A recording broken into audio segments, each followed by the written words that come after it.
ayan nga pala mga bro yung ating ginagawang CRT TV na may leak na FPT or yung tinatawag natin flyback. Bali ang issue nito guys is nagkaroon na siya ng high voltage leak or nagkakaroon na siya ng arcing sa kanyang body. So ang remedyo ko sa ganitong issue is papalitan na lang natin ng bagong FBT or flyback. Bali i-discharge muna natin siya. So yan yung technique natin kung paano tayo mag discharge para maiwasan natin yung makuryente kahit kasi hindi na siya nakasaksak, may stock voltage pa siyang natitira dito. So napakalakas pa rin nun. Ayan nga pala yung ating ipapalit, BSC 251010A.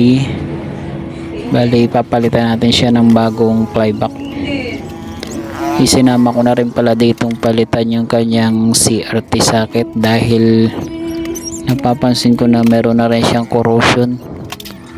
Ang resulta nito kapag may corrosion is blurred ang picture ng TV sa unang buhay.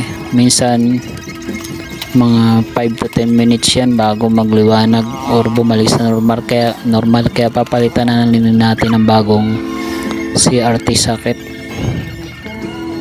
Pinas forward na lang natin ng mabilis ang ating video.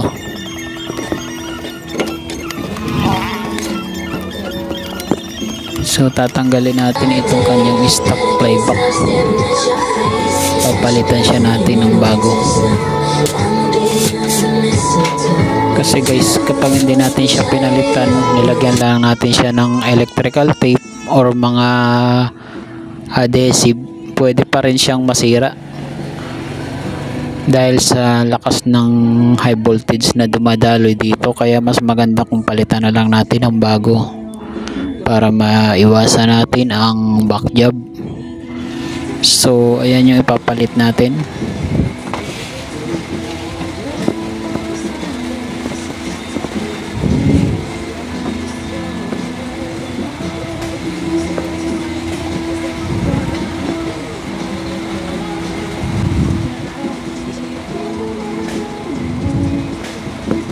So guys, kung wala kang experience sa electronics at magpapalit ka ng flyback, dapat mag-ingat tayo dahil mataas yung voltahe na dumadaloy dito.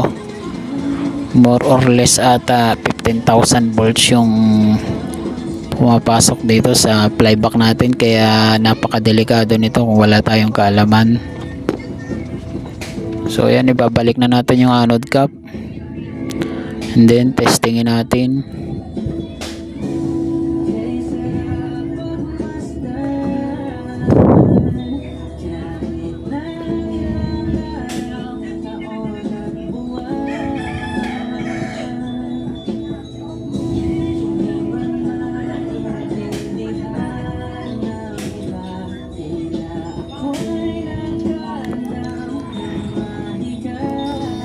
And guys, pinipit muna natin ng maayos, hindi na natin ipakita. So ayan, mapapansin nyo wala na siyang arcing, wala na yung high voltage na lumalabas dito sa kanyang anode cap. So ayan, okay na yung ating unit oh. Maraming salamat sa inyong panonood. Sana may nakuha kayong idea dyan mga guys.